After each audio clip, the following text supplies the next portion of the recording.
Hello learners, NIOS welcomes you to painting subject video series.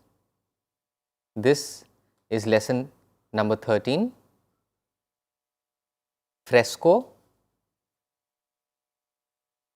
and tempera.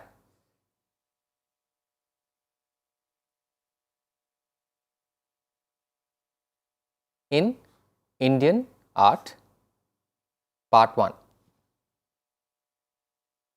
We will break down the lesson. First we will have the background about the two techniques and the history of this art technique in India. Then there will be new words from the lesson. Then we will in detail understand the fresco and the tempera technique. Then there will be the description of the 4 tempera paintings in this lesson. Then we will summarize, and lastly questions and answers. The background information.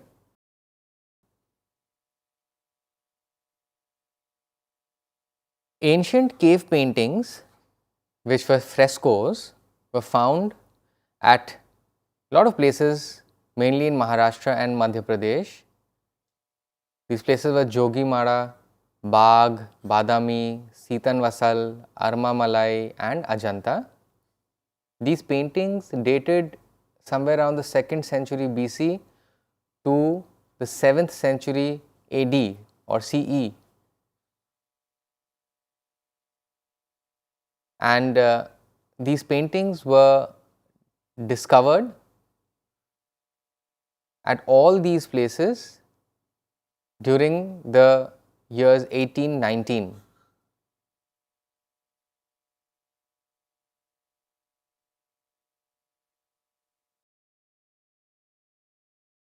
The cave paintings at Ajanta in Maharashtra were found in total 30 caves.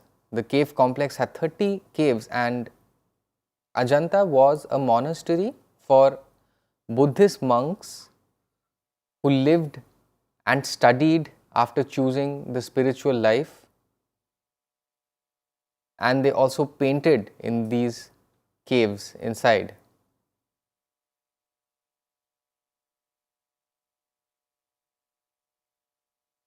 These frescoes in Ajanta were mainly made,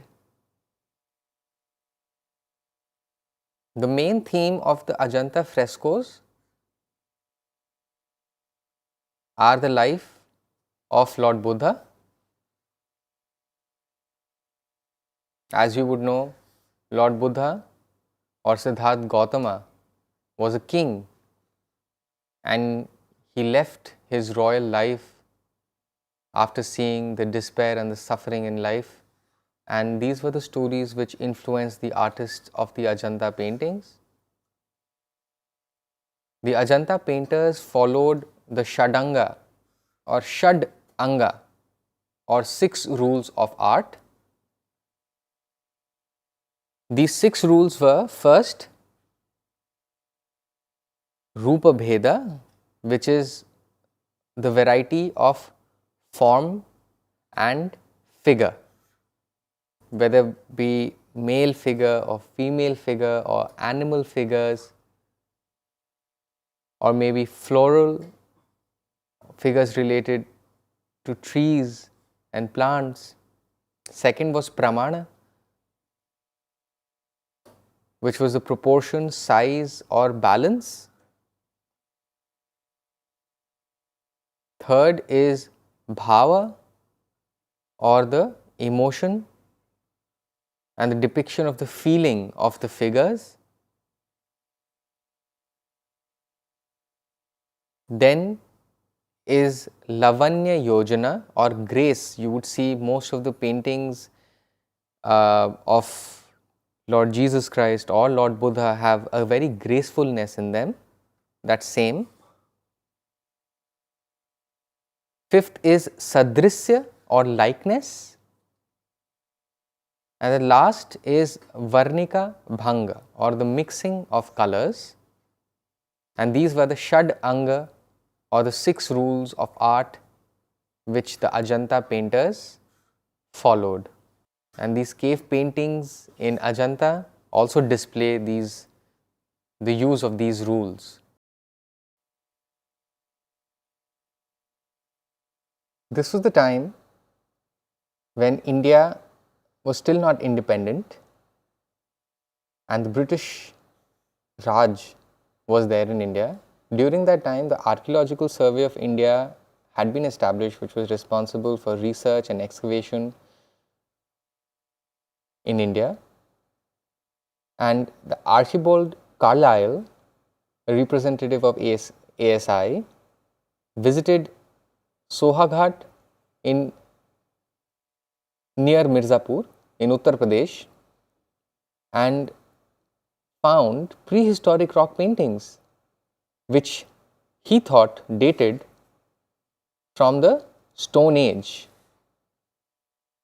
So, the prehistoric or the early men during the Stone Age, which was the 30 lakh years to 10,000 BC, during that time these paintings were made, and in 1867 to 1868 these were discovered.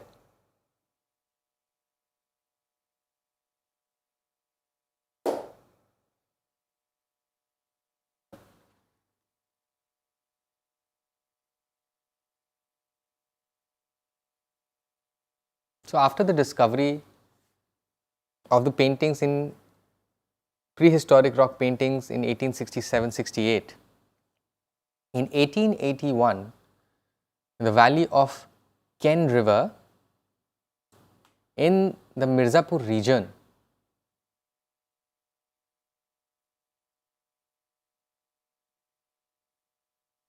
fossilized rhinoceros bones were found.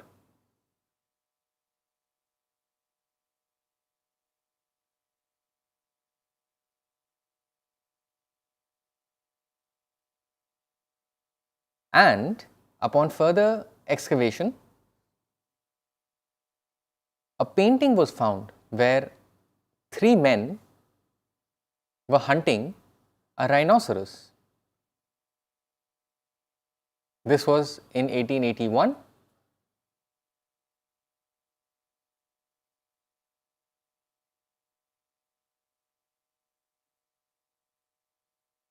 After the discovery of the prehistoric rock paintings in 1867 and 1868, in 1881, J. Cockburn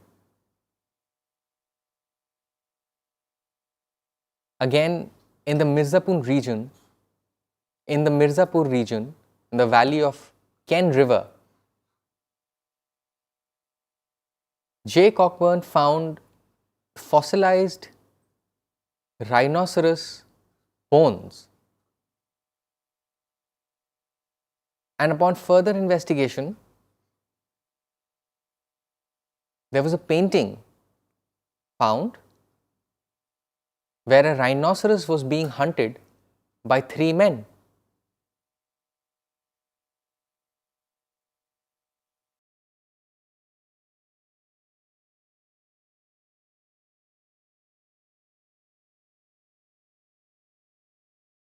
After the discoveries near the Ken River, in 1924, Sir John Marshall, Rai Bahadur, Dayaram Sahani, Madho Sarup Vats,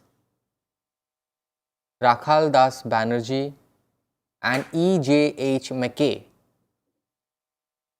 they led a team to excavate on the banks of river Ravi and river Indus, which led to the discovery of a huge civilization which was called the Indus Valley Civilization. This was a massive civilization and they found a lot of artifacts. They found seals which had animal figures, carved or painted.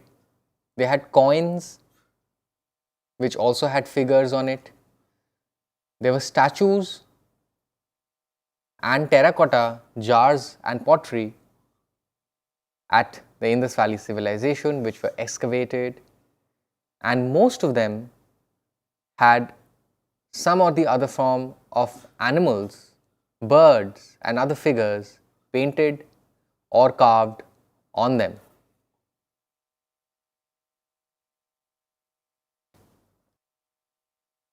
New words from the lesson. The word pauper means a very poor person.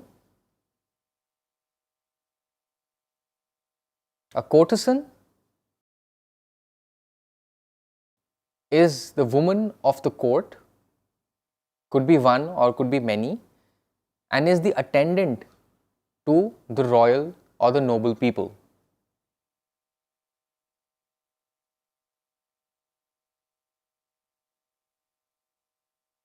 These women were at the service of the noble people.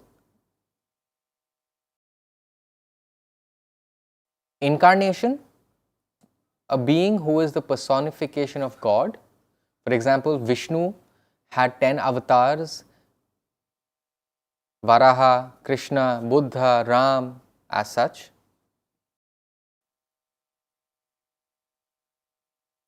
Goblin is a monstrous creature.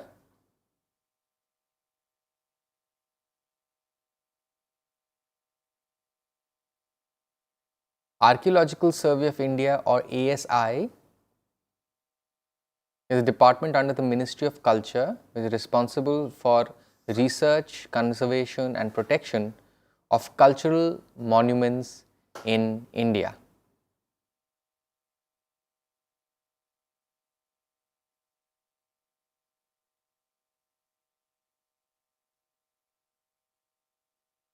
Urn is a vase which often has a cover. Pathos is a quality which evokes pity or sadness. For example, it could be a movie, it could be an artwork which evokes a kind of sadness or sorrow within us. That is what pathos means. Banish means a kind of punishment where you're ordered to stay away, when you send someone away as punishment. Desire is a strong wish or want. Tempt is to persuade or entice someone. Like you see in the picture, the person is being tempted by the cupcake. Fossil means remains of plants or animals, etc., which are preserved in rock or rocks.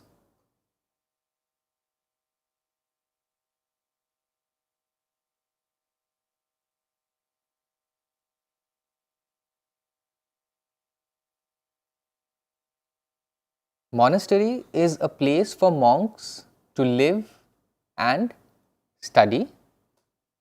Monks are people who leave family life, societal life, and accept the path to spiritual enlightenment. And these monasteries are the places where monks live, study on the path to their spiritual journey. Lime is calcium carbonate, a form of chemical similar to what you see in pan. Pan also uses chuna, that is also a derivative of lime, but this form, calcium carbonate, is used in the fresco technique, which is used to prepare the surface for painting. Marble powder. Marble, as you know, the Taj Mahal is made out of marble. The same is used in powdered form to put inside lime, and that ensures that the surface doesn't crack. I hope you enjoyed watching part 1 of the lesson. If you have any queries, you can email us at signlanguage@nios.ac.in. For more information, you may visit our website www.nios.ac.in. Thank you.